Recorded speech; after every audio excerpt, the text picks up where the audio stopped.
pemotretan skincare dari Korea. Dan bagaimana caranya, kita pakai kamera apa, lensanya apa, lightingnya seperti apa, talent, outfit, sampai dengan mood boardnya seperti apa. Langsung dan stay tune di video ini, kalian akan simak semuanya. Selamat menikmati.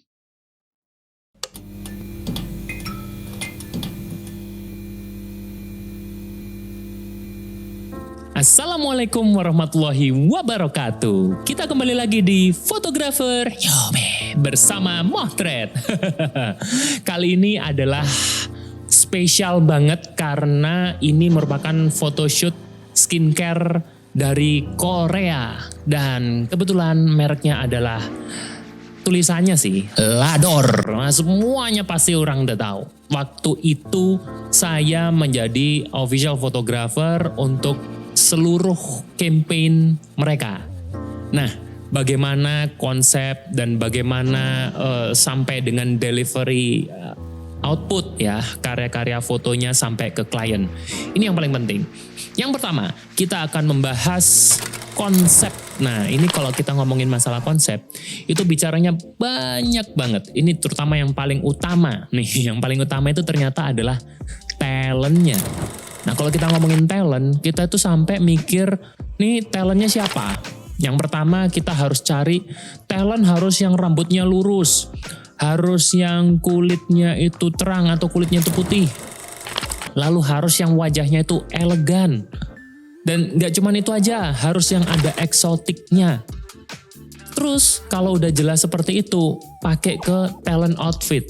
Outfitnya seperti apa? Harus yang kainnya itu satin. Kalau kita ngomongin masalah satin, pasti juga membahas masalah warna. Warnanya itu harus warna pastel. Nah, kalau kita udah bahas masalah pastel, kainnya itu kayak gimana? Flowy. Jadi kalau kayak flowy itu apa ya? Kayak gampang jatuh gitu loh. Kayak ya kain satin. Jadi itu sampai dipikirin. Dan kalau kita udah bahas masalah itu, inspirasi outfitnya seperti apa. Jadi jangan sampai salah. Nih contoh-contoh outfitnya seperti ini nih. Lalu juga kalau kita ngomongin talent, selain ya talent yang pertama, harus talent yang kedua karena talentnya ada banyak. Satunya adalah talent yang hijab misalnya. Talentnya pakai hijab, kulitnya seperti apa? Kulitnya harus terang, harus putih maksudnya.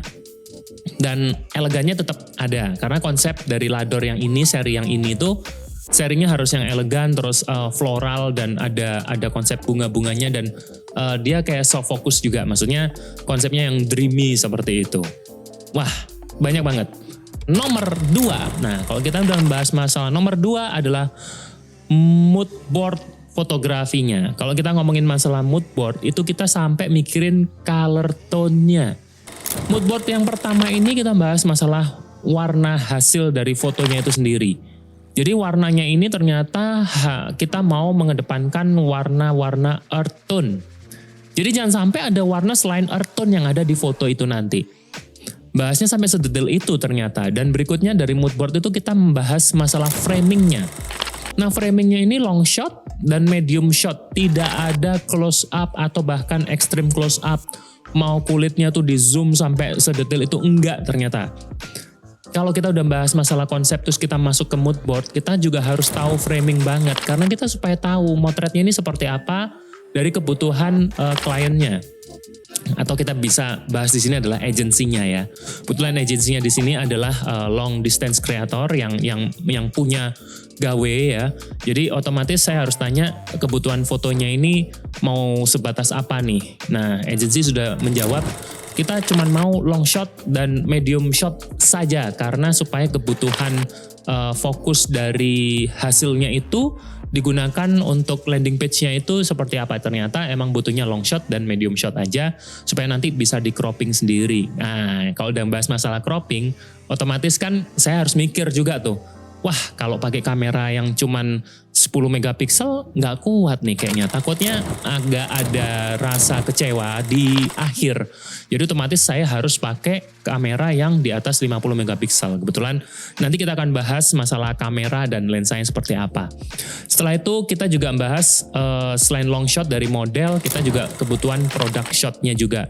oh ternyata produk shotnya itu produknya only seperti apa, apakah dia mau tambahan ada ini ada itu atau tambahan prop. Dan juga ternyata selain produk shot kita juga ada produk shot plus boxnya. Nah ini udah dibahas di awal, jangan sampai tiba-tiba waktu pemotretan kayak surprise ada boxnya dan nggak kepikir sama sekali. Jangan ya, itu bahaya banget. Klien harus udah jelas dari apa yang perlu di pembahasan, poin-poin yang ada di dalamnya harus sangat begitu jelas dan detail sekali. Setelah kita mood board fotografi, kita akan membahas tentang kamera dan lensa yang akan dipakai. Kebetulan karena ini pembahasannya adalah campaign fotografi dan harus dreamy look dan lain sebagainya, kita menggunakan medium format dari Fujifilm. Nah kalau kita ngomongin medium format, kita bahas itu kenapa? Karena kita butuh file yang gede. Karena ternyata dia pengennya long shot, terus ada beberapa yang memang di zoom dan di crop. Nah kalau kita memakai kamera yang kurang, maksudnya megapikselnya kecil, itu agak kesusahan ketika kita mau bahas waktu cropping ya. Ini agak berat banget. Dan lensa pun saya harus mewajibkan untuk memakai lensa makro. Kalau kita bahas masalah lensa makro itu supaya hasilnya itu super detail. Meskipun kita menggunakan f8 atau maksimum di f16, karena kalau kita ngomong f8 dipakai LED lampu, kalau kita bahas lampu itu udah tetap cukup oke. Tapi begitu kita pakai flash itu f16, dia akan menghasilkan hasil yang super tajam. Jadi kalau kita bedanya pakai lensa non makro, dia nggak bisa super detail atau nggak ada pembesaran sama sekali. Dengan lensa makro itu akan sangat sesuai dengan program ini atau proyek ini yang memang tujuannya adalah untuk campaign dari skincare untuk dikomersialkan atau digunakan untuk sebuah iklan atau advertising ya. Dan pemotretannya otomatis kita harus pakai tethering, dan kebetulan tetheringnya saya menggunakan kabel tether pro yang memang harus, kenapa kok pakai kabelnya harus mikir banget? Karena ini butuh kecepatan. Sebenarnya kabel macam-macam dan saya harus pakai kabel yang kebetulan ini pakai Tether Pro dan dia lebih cepat dan kencang waktu memotret langsung nyampe ke laptop. Nah kalau kita ngomongin masalah software itu banyak banget. Kebetulan saya pakai Adobe Lightroom atau juga Capture One. Ini tergantung seberapa kita mau ngemodalin ya. Kalau Capture One soalnya cukup mahal, tapi dia yang paling performanya yang paling bagus karena dia bisa jepret langsung cepet nyampenya, cepet masuknya. Tapi kalau pakai Adobe Lightroom, dia seperti ada delay sedikit meskipun kita pakai kabel yang paling mahal sekalipun. Jadi itu tergantung budget dari kalian semuanya. Setelah kita bahas masalah kamera, terus lensanya dan juga kabelnya, jangan lupa sih kita juga mikirin tethering itu harus pakai laptop atau juga pakai TV yang gede. Ini tergantung pada saat pemotretan itu ternyata tim kliennya banyak banget. Ada lebih dari 4 orang klien, maksudnya tim klien yang datang. Ya otomatis saya harus menyediakan TV yang gede supaya bisa dilihat bersama-sama. Kenapa? Itu akan sangat membantu daripada kita motretnya, tetheringnya langsung cuman ke laptop yang layarnya maksimum cuman 15 inch atau 16 inch, itu masih kurang gede. Dan saya menggunakan TV 50 inch ke atas sehingga sangat lega sekali dalam melihat hasil. Dan kalau kita udah ngeliat hasil enak kan, kliennya bisa langsung tahu, dia langsung ngerti, oh ini salah, oh ini udah bagus, atau ini kurang, warnanya kurang gini, atau kekurangan-kekurangan itu langsung bisa kita catat lewat asisten fotografer, sehingga pada saat post processing atau waktu editing udah mudah sekali. Selesai sudah, dan kita akan membahas yang keempat, yaitu lighting, concept, and background. Kalau kita bahas masalah lighting, terkebetulan kita punya project brief itu udah jelas. Referensi, lalu konsep dari tema dari pemotretan ini, ternyata lightingnya nggak menggunakan softbox ya. Kita menggunakan hampir kesemuaannya ini, foto-fotonya itu, tahu nggak? Kita memakai kayak semacam sunset lamp. Lampu murah yang dibeli dari e-commerce. Itu macam-macam. Kalau kita ngeklik ya lampunya, kita langsung aja klik sunset lamp, itu langsung muncul tuh. Nah, pemotretan dengan menggunakan sunset lamp ini ternyata ya karena dia konsepnya LED ya, available light.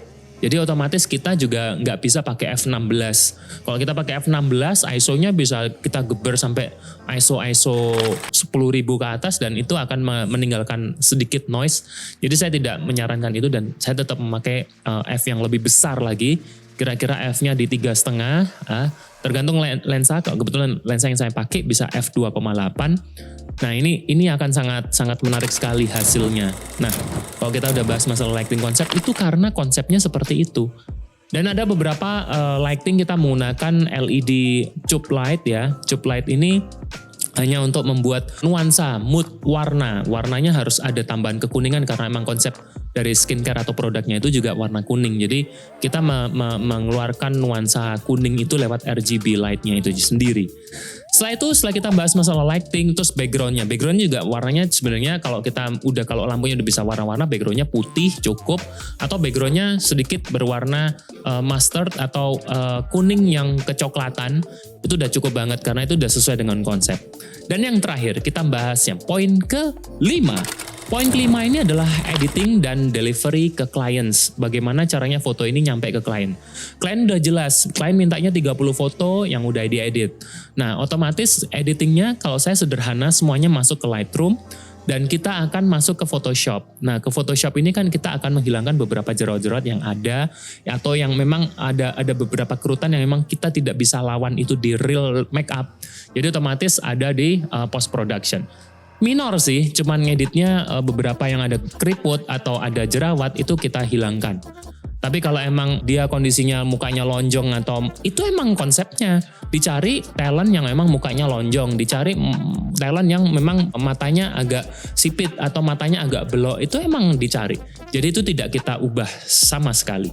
Setelah itu prosesnya seperti biasa, yang paling ekonomis dan minim budget, kita menggunakan Google Drive untuk memasukkan seluruh filenya dan langsung diklik semuanya oleh klien ketika sudah mendapatkan link Google Drive yang ada. Dan ini sangat menarik sekali, konsepnya sangat mudah sekali. Kalau kita ngomong mudah ketika sudah masuk Google Drive, tapi secara pemotretan susah-susah gampang, tapi saya yakin setelah kalian mencoba untuk mendengarkan dan melihat video ini, saya yakin juga kalian pasti akan merasa kayak oke, aku akan coba dan aku pasti bisa. Dan saya berusaha dan saya berharap kalian semua yang sedang nonton video ini cobain pemotretan campaign skincare versi kalian. Kalau sudah jangan lupa tag saya di Instagram Mohtred. Terima kasih sudah menonton video ini. Jangan lupa bagikan video ini, like dan subscribe dan juga komen. Sampai jumpa. Wassalamualaikum warahmatullahi wabarakatuh.